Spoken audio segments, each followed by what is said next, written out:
Hola mis amados hermanos, amigos y familia, espero que todos estén bien, queridos. La paz de nuestro Señor Jesús sea con cada uno de ustedes en este día. Mis amados, quiero dejarles esta corta reflexión por acá y más que una reflexión, es como un repaso para actualizar en nuestra mente algo que ya nosotros sabemos, pero tristemente existen muchas personas alrededor nuestro que desconocen estas verdades. Por eso les pido en el nombre de nuestro Señor Jesús que compartan todo el conocimiento que como iglesia se nos ha impartido. Porque estos mensajes, queridos, nuestro Señor Jesús no lo trajo solamente para un pequeño grupo de personas, aunque tenemos que reconocer que sí escogió a un pequeño grupo de personas y los preparó para impartirle su verdad a un mundo que se ahoga cada día en la ignorancia por creer más en las doctrinas inventadas por el hombre que en las verdaderas doctrinas que Jesucristo nos dejó en su palabra. Por eso, mis amados, es nuestro deber actualizarnos constantemente para poder preparar a otros para el reino de los cielos. Y vamos a comenzar el estudio basándonos en el trozo bíblico que encontramos en el libro de Daniel, capítulo 7, verso 25. Es un pasaje bíblico que muchos conocemos. Así que dice así este pasaje: y hablará palabras contra el Altísimo, y a los santos del Altísimo afligirá.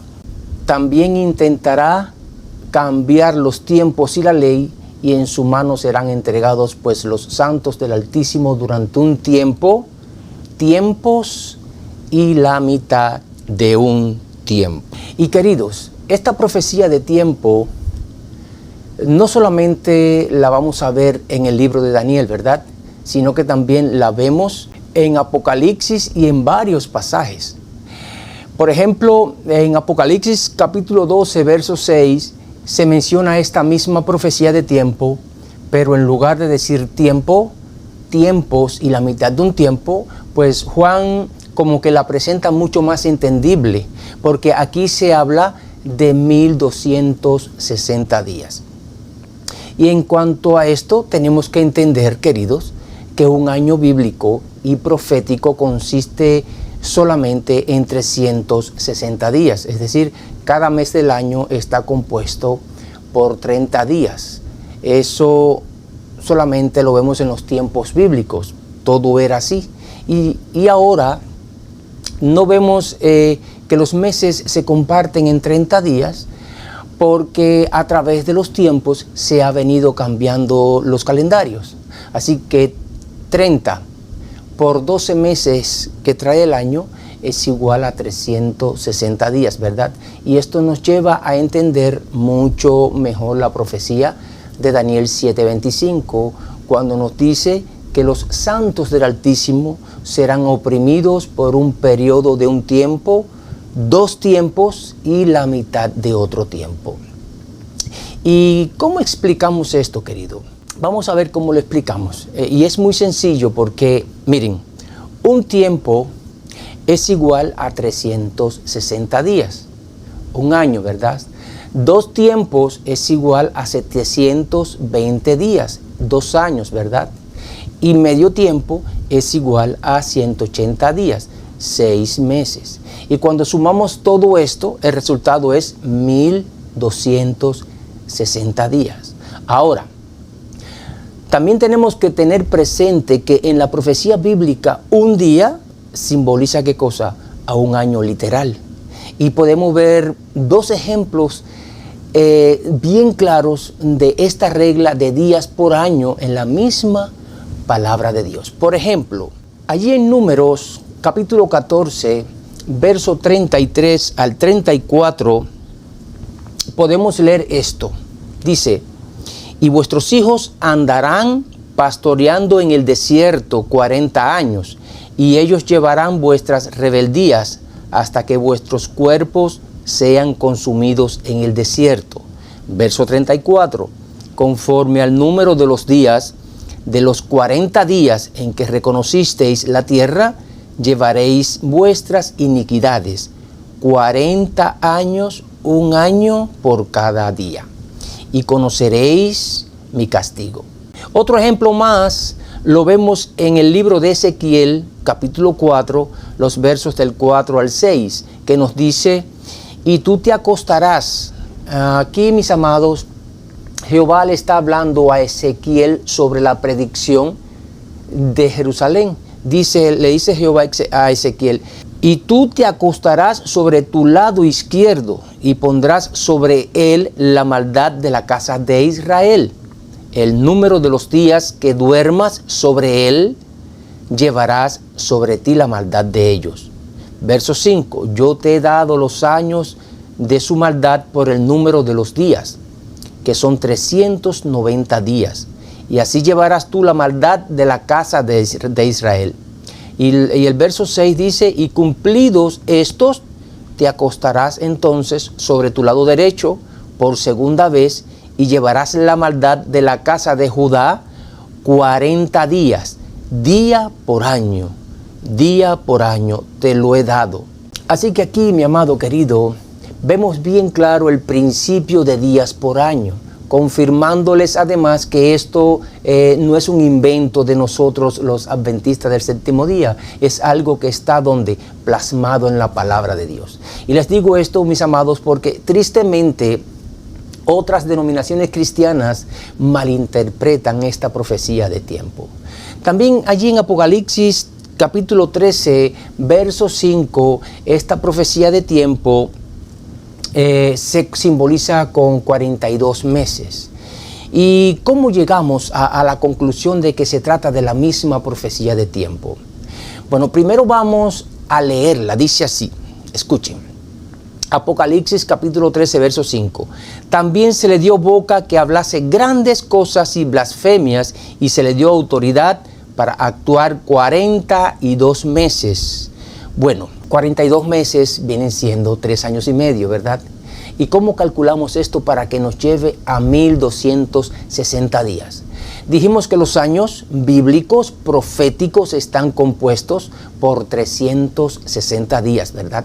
Y si multiplicamos 360 por 3, que son 3 años, pues nos da un total de 1080 días. Ahora, hay que sumarle medio año más, porque nos dice el texto que por 42 meses, que es un equivalente a 3 años y medio, este poder tendría autoridad absoluta sobre toda la tierra. Entonces, medio año más es 180 días, ¿verdad? La mitad de un año, 6 meses. Entonces, 3 años es igual a 1080 días, más 180 días nos da un total exacto de 1260 días. Y esto es un equivalente basándonos al principio bíblico de días por año, que nos lleva a 1260 años. Y este lapso de tiempo fue desde el siglo VI hasta el siglo XVIII, es decir, desde el año 538 hasta el año 1798. Y esta profecía de tiempo, queridos, la conocemos como la Edad Media o la Edad Oscura. ¿Y por qué se llamó así Edad Oscura?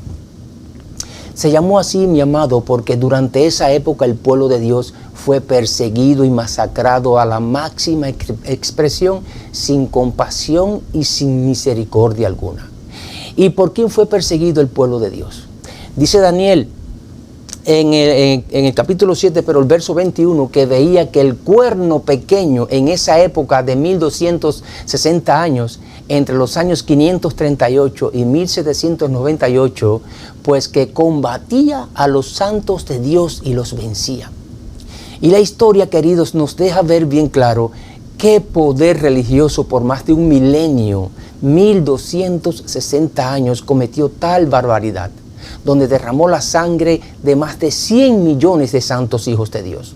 Así que el sistema papal, con la ayuda del poder civil, cometió todas estas atrocidades. Y a todos aquellos que ellos consideraban herejes, porque no estaba de acuerdo a las doctrinas que ellos enseñaban, pues los castigaban severamente hasta llevarlos a la muerte.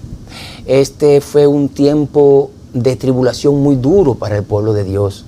Ahora, ya eso pasó hace unos 227 años aproximadamente. Pero la pregunta es, mi amado, ¿será que se volverá a repetir nuevamente esta persecución sangrienta? Vamos a ver qué nos dice Apocalipsis capítulo 13, verso 3. Pero antes de leer este pasaje tenemos que refrescar en nuestra mente algo más. Porque, ¿qué fue lo que sucedió en el año 1798? Que el cuerno pequeño o el papado dejó de tener control absoluto sobre toda la humanidad y dejó de darle fin a los asesinatos que por más de 12 siglos, escucha, 12 siglos había traído sobre el pueblo de Dios. Pues, mis amados, en aquel tiempo ya había surgido una bestia que había subido del abismo, mencionada en Apocalipsis 11. Esta bestia surgió de Francia, dando el inicio en el año 1789, que fue la conocida Revolución Francesa. Así que fueron 11 años antes de que el poder papal fuera exterminado, aunque no definitivamente. Así que Napoleón Bonaparte, que poco a poco fue tomando fuerzas en ese periodo y deseaba además obtener el control absoluto sobre toda Europa, tenía un obstáculo, porque él sabía que para obtener ese control sobre el poder europeo tenía que primero quebrantar ese poder que el papado por más de 12 siglos había implantado. Así que, ¿qué fue lo que hizo? ¿Qué hizo Napoleón? Pues envía a su general Berthier, y este fue desde Francia hasta Italia y tomó preso al Papa Pío VI, quien llevaba unos 23 años ejerciendo el poder absoluto en todo el mundo existente en esa época.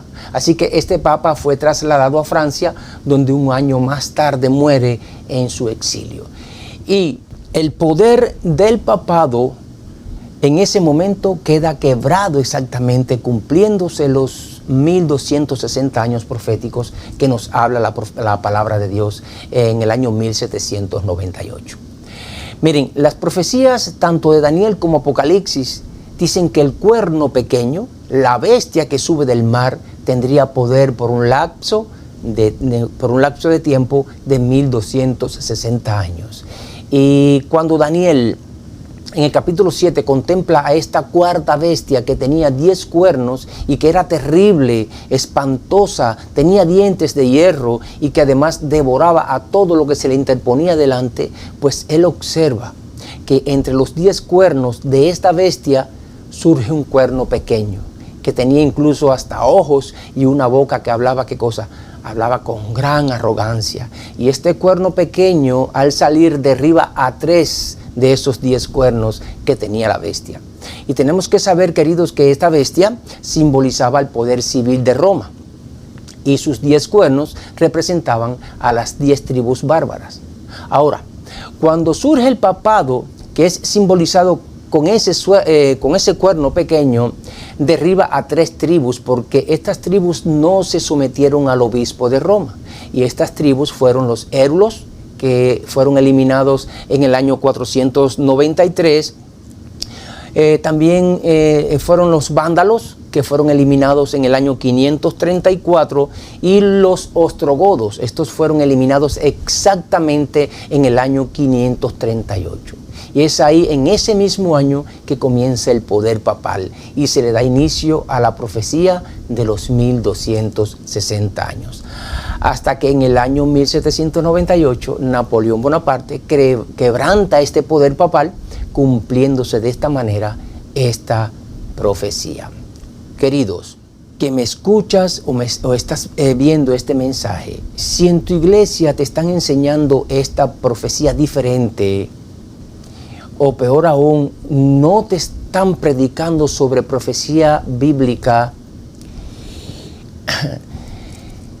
a la luz de la verdad, comprobada por la historia y afirmada por la palabra de Dios, pues salte de ahí, porque no puedes permitir que te engañen.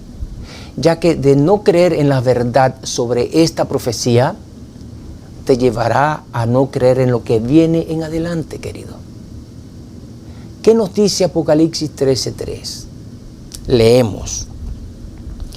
Vi una de sus cabezas como herida de muerte, pero su herida mortal fue sanada, y se maravilló toda la tierra en pos de la bestia.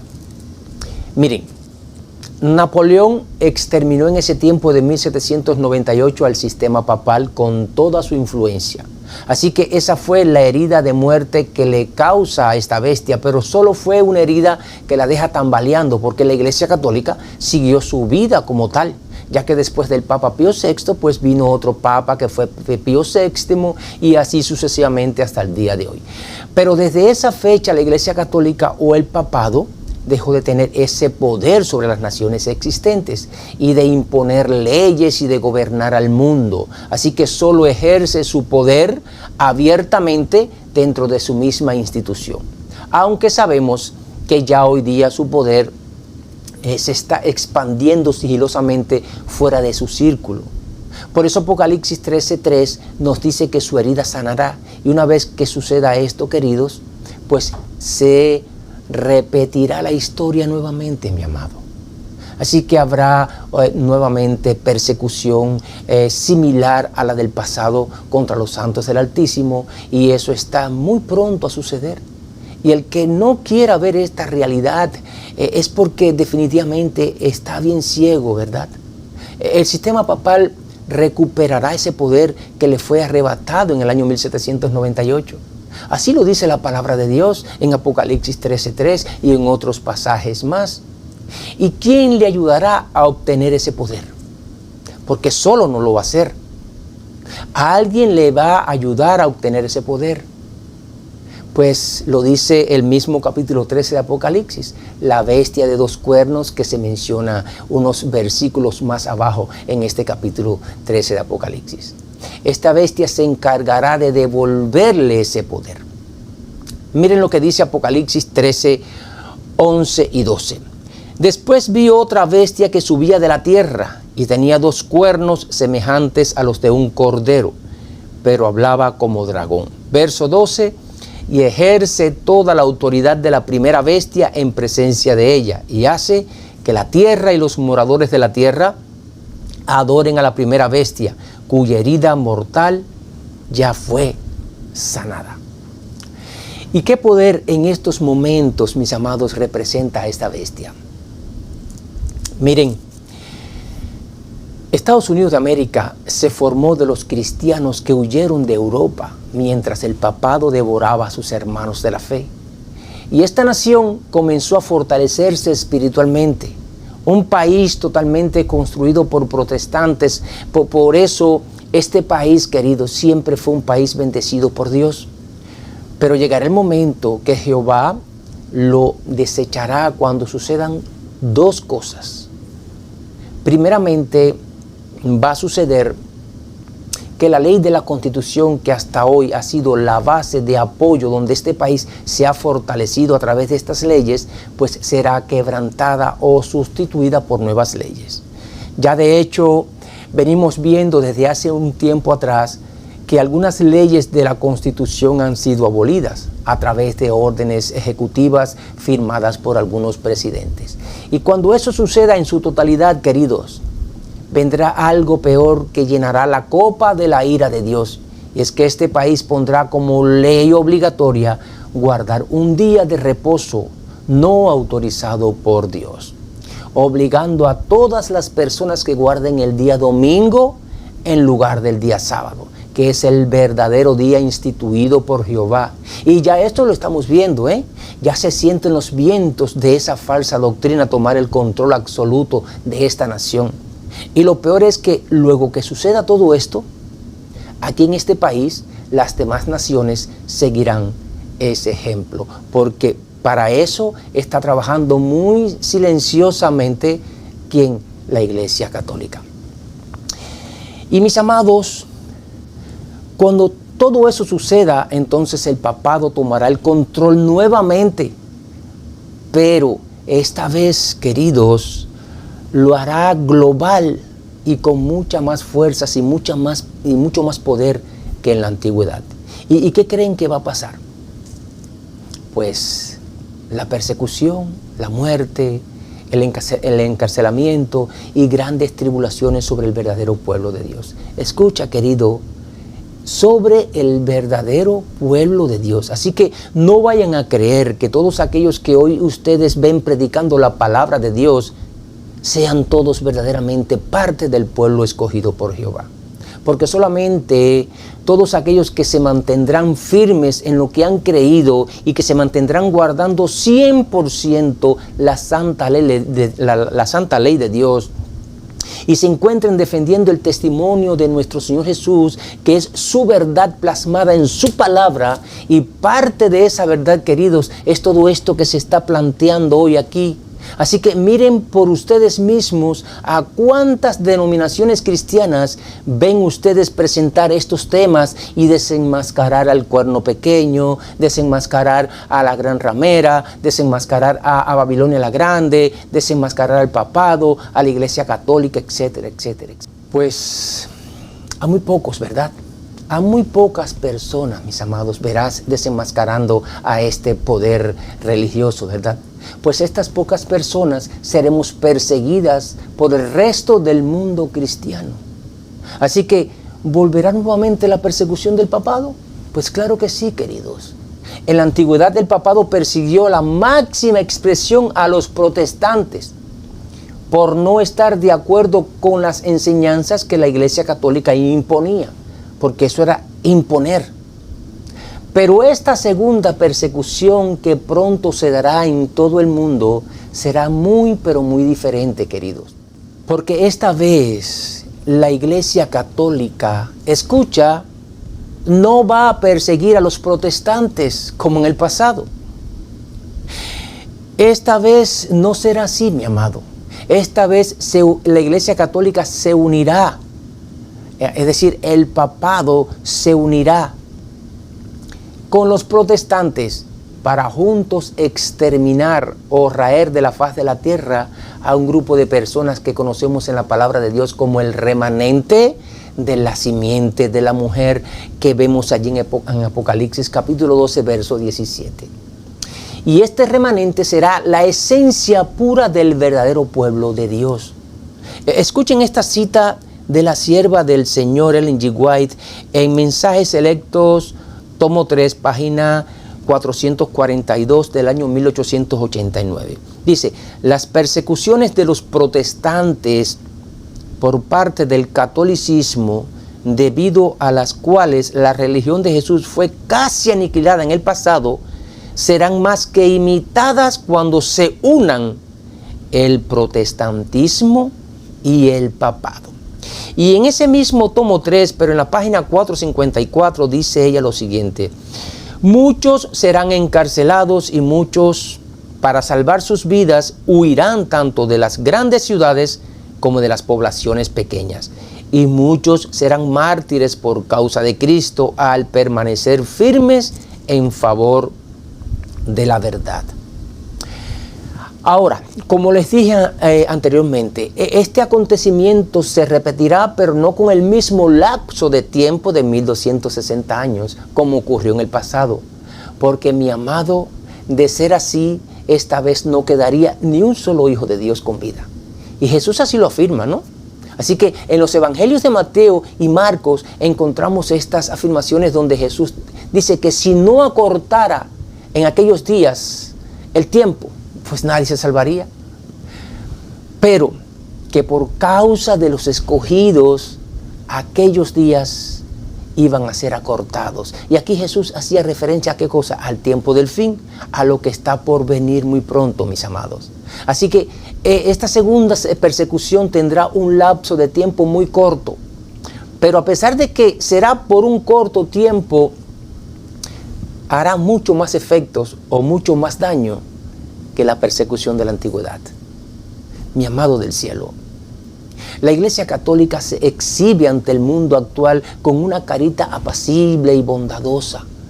La Iglesia Católica presenta disculpas por sus horribles crueldades en el pasado.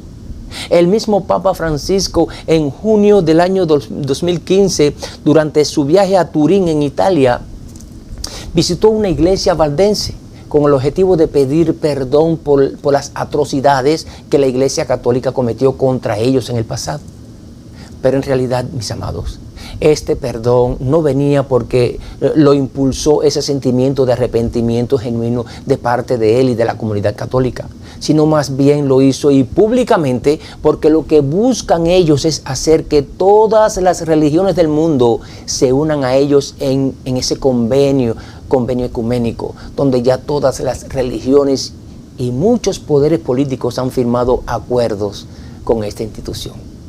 Queridos, la Iglesia Católica se presenta ante el mundo con apariencia de santidad, pero en realidad no ha cambiado en nada, porque ella no cambiará. Miren, todos los principios formulados por el papado en edades pasadas aún subsisten en nuestros días. Y les voy a leer esta cita que muchos se quedarán perplejos al escucharla. Esta cita la encontramos en el libro Conflicto de los Siglos, y en este libro que tengo aquí, del Conflicto de los Siglos, está en las páginas 492 y 493. Y dice la sierva del Señor, Ellen G. White, que Roma no cambia ni cambiará nunca. Dice: y ténganse presente que Roma se jacta de no variar jamás los principios de los papas Gregorio VII y los principios de Inocencio III. Ahora, ¿qué hicieron estos papas que aún hoy en la actualidad la Iglesia Católica mantiene vigentes esos principios impuestos por ellos? Vamos a ver qué hizo Gregorio VII. Miren, el pontificado de este papa fue por un periodo de 12 años, entre los años 1073 y 1085. Y este papa fue muy reconocido por impulsar una profunda reforma de la Iglesia Católica y por luchar sobre todas las cosas fuertemente por la autoridad papal. Pero, además, este papa es reconocido por el enfrentamiento que tuvo con el emperador Enrique IV, un gobernante alemán y consagrado al Imperio Romano Germánico. Este papa llegó a excomulgar a este emperador porque no se pusieron de acuerdo en cuanto a asuntos políticos. Y este emperador, Enrique IV, para lograr que el papa levantara esa excomunión, pues viajó hasta Italia. Y en ese tiempo el clima estaba en su más baja temperatura.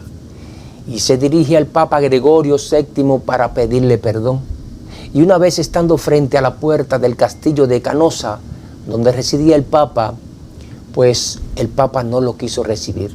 Y este hombre estuvo por 3 días humillado, incluso descalzo, bajo esas bajas temperaturas, esperando que este Papa lo perdonara. Pasaron 3 días mientras el Papa, el representante nada más y nada menos, según la Iglesia Católica, de nuestro Señor Jesús en esta tierra, porque eso en la Biblia no lo encontrarás por ninguna parte. Pues mientras este papa estaba dentro de su castillo bien calentico y alimentándose muy bien cuidado y protegido, a la vez ignoraba por completo a una persona que se encontraba muriéndose de frío frente a su puerta, y que el único motivo de la visita de este emperador era que el papa lo perdonara. Bueno, después de ese tiempo se pusieron de acuerdo, el Papa hizo que este emperador firmara algunos documentos y luego de eso el Papa terminó perdonándolo y el conflicto aparentemente se acabó. Pero bueno, la historia es más larga, eso lo pueden encontrar en el internet, allí pueden enterarse de todo lo que pasó después de ese encuentro.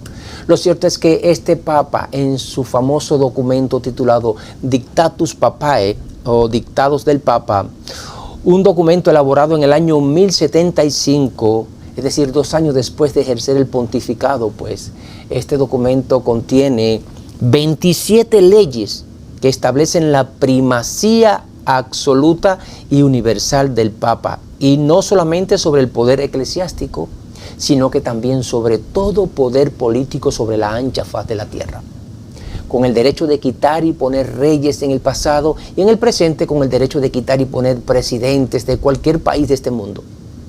Y ese poder lo veremos vigente muy pronto, queridos.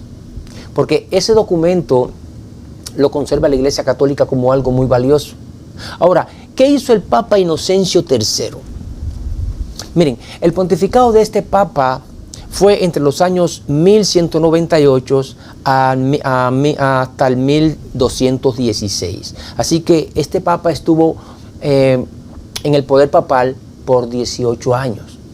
Este fue un Papa que ejerció mucho poder en la Edad Media. Fue muy reconocido por su gran influencia en asuntos religiosos y políticos en toda Europa, porque este Papa buscaba afirmar con más fuerzas la supremacía papal en todo el mundo existente en ese tiempo. Este Papa se destacó además por muchas órdenes religiosas, pero sobre todo por la lucha contra la herejía. Recuerden que todos aquellos que no estén de acuerdo con sus doctrinas, este sistema religioso los considerará herejes, ¿verdad? Así que este Papa Inocencio III se autoproclamaba también representante de Cristo en esta tierra, por tanto debía tener poder sobre todos los reyes y príncipes existentes. Y para hacer valer su autoridad, empleó muchas medidas drásticas, entre otras cosas. Fue además el que convocó el Cuarto Concilio de Letrán allí en el año 1215. Y para terminar de hablar sobre este Papa, les diré una última cosa que lo plasma claramente la sierva de Dios en su libro El conflicto de los siglos.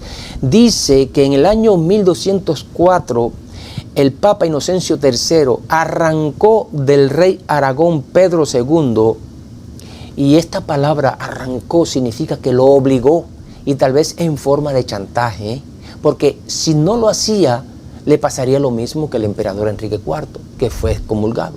Y una persona excomulgada en ese tiempo, queridos, era algo bien grande, porque no solamente los privaban de los servicios eclesiásticos, sino que también perdía toda influencia porque era rechazada por la sociedad, y hasta muchas veces era también, le quitaban la vida.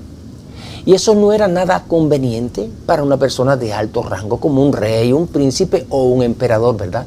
Entonces escuchen lo que este Papa logró arrancar a las fuerzas del rey Pedro II, obligándolo a que escribiera lo siguiente. Escuchen. Dice: yo, Pedro, rey de los aragoneses, declaro y prometo por siempre ser fiel y obediente a mi Señor el Papa Inocencio, a sus sucesores católicos y a la Iglesia romana en general, dispuesto además a perseguir la perversidad herética. Mis amados, todas las órdenes religiosas de estos dos papas se conservan hoy día allí en el Vaticano. Voy a seguir leyendo la cita de la sierva del Señor allí en el conflicto de los siglos, páginas 492 y 493 que aparece aquí en su libro. Voy a leer mejor la cita aquí en el tablet, porque el libro está un poco pesado. Así que voy a seguir con la cita. Dice así: Roma, si tuviese el poder en estos momentos, pondría en vigor con tanta fuerza todas estas leyes como en los siglos pasados, es decir, todas las leyes y edictos que estos dos papas, Gregorio VII e Inocencio III, promulgaron en su tiempo. También dice en esta cita que son pocos los protestantes que saben lo que están haciendo al proponerse aceptar la ayuda de Roma en la tarea de exaltar el día domingo. Dice que mientras los protestantes tratan de realizar su propósito, Roma tiene su mira puesta en el restablecimiento de su poder para recuperar su supremacía perdida. Dice además: establezcase en los Estados Unidos el principio de que la Iglesia puede emplear o dirigir el poder del Estado y que las leyes civiles pueden hacer obligatorias las observancias religiosas. En una palabra, que la autoridad de la Iglesia con la del Estado debe dominar las conciencias, y el triunfo de Roma quedará asegurado en la gran República de América del Norte. Pero hay una advertencia porque la palabra de Dios nos ha dado advertencia respecto a este inminente peligro, y si descuidan estos avisos, el mundo protestante sabrá demasiado tarde cuáles son los verdaderos propósitos de Roma, y entonces les será muy difícil escaparse de esta trampa. Roma está aumentando sigilosamente su poder. Sus doctrinas están ejerciendo su influencia en las cámaras legislativas, en las iglesias y en los corazones de los hombres. Ya se está levantando sus soberbios e imponentes edificios, en cuyos secretos recintos reanudará sus antiguas persecuciones. Está acumulando ocultamente sus fuerzas y sin despertar sospechas para alcanzar sus propios fines y para dar el golpe en su debido tiempo. Todo lo que Roma desea es asegurarse alguna ventaja, y esta ya le ha sido concedida. Pronto veremos y palparemos los propósitos del romanismo. Cualquiera que crea u obedezca a la palabra de Dios incurrirá en oprobio y persecución de parte de Roma. Queridos, las doctrinas inventadas por la Iglesia Católica en los siglos más tenebrosos y oscuros del pasado siguen profesándose hoy día. Así que nadie se engañe, mi amado. El papado en el cual los protestantes están ahora tan dispuestos a honrar es el mismo que gobernaba el mundo en tiempos de la Reforma, cuando se levantaron hombres de Dios con peligro para sus vidas para denunciar la iniquidad de esta institución papal. Ahora, el papado sostiene las mismas orgullosas pretensiones con que supo dominar sobre reyes y príncipes en el pasado, y fríamente se apropiaron de los derechos, se apropiaron de los poderes y privilegios que solo le corresponden a Dios, para actuar con la autoridad, el dominio y la capacidad que solo un ser divino puede tener, en este caso Jehová. Miren, el espíritu que mueve hoy día a esta institución papal no es menos cruel, ni menos tiránico, ni menos dictatorial o autoritario que cuando destruían la libertad humana y mataban a los santos del Altísimo.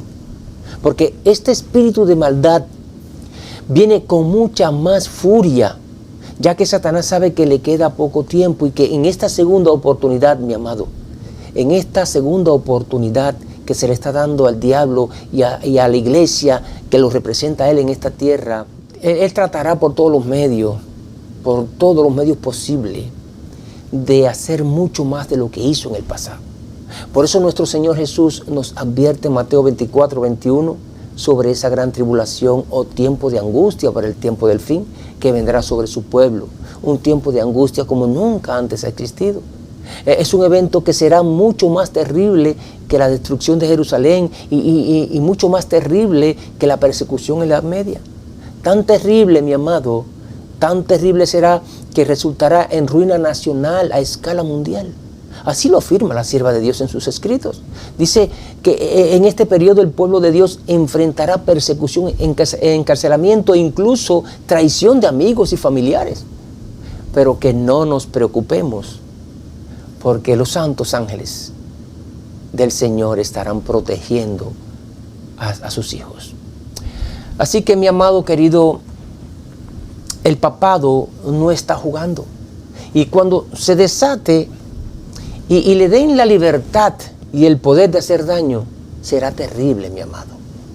Pero no se asusten, porque aunque todas estas cosas sucederán justo antes del regreso de nuestro Señor Jesús, estaremos protegidos. No estaremos solos, queridos. Y para terminar les dejo este interrogante. ¿Cómo es posible que muchos piensen que esta institución papal, que incluso desde que fue formada oficialmente, lo único que ha hecho es hacerle la guerra a Cristo y a sus seguidores, pues sea reconocida hoy día por muchas personas como que es la iglesia verdadera de Jesucristo? Mi respuesta es sencilla, queridos. Todo el que hoy defiende a esta institución está dominado 100% por las grandes potestades de las tinieblas. Así que su Dios y su guía no es otro que Satanás. Queridos del cielo, les recomiendo que se estudien este libro. el conflicto de los siglos, por favor. ¿Sabían ustedes que el segundo libro que más odia a Satanás, porque el primero es la Biblia, es obvio, ¿no? Pero el segundo libro que más odia a Satanás es el conflicto de los siglos? ¿Se imaginan ustedes por cuántas luchas y enfrentamientos con Satanás tuvo que pasar Ellen G. White para terminar este libro? Miren, ella lo comenzó en el año 1858, exactamente el 14 de marzo de ese año. Y lo comenzó a partir de una visión que recibió sobre el conflicto cósmico entre Cristo y Satanás. Y este libro se terminó de recopilar por completo para que hoy nosotros tengamos la comodidad de estudiarlo y ampliar nuestros conocimientos bíblicos en el año 1911. Así que por 53 largos años se estuvo armando el rompecabezas de este libro hasta llegar a conformarlo como lo vemos nosotros hoy día. Muchos lo tenemos en nuestro poder, en nuestros hogares, sin imaginarnos siquiera por cuántas luchas tuvo que pasar esta mujer de Dios.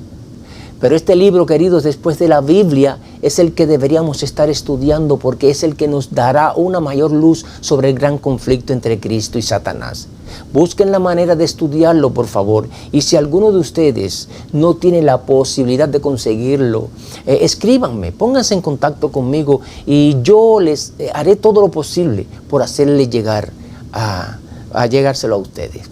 Espero, mis amados, que el estudio que les presenté, esta corta reflexión sobre el papado y sus intenciones haya sido de gran ayuda, porque mi mayor anhelo es que les ayude a entender el verdadero conflicto espiritual en el cual todos estamos involucrados. Jehová les bendiga y les guarde siempre. Nos vemos en un próximo video. Un abrazo para todos.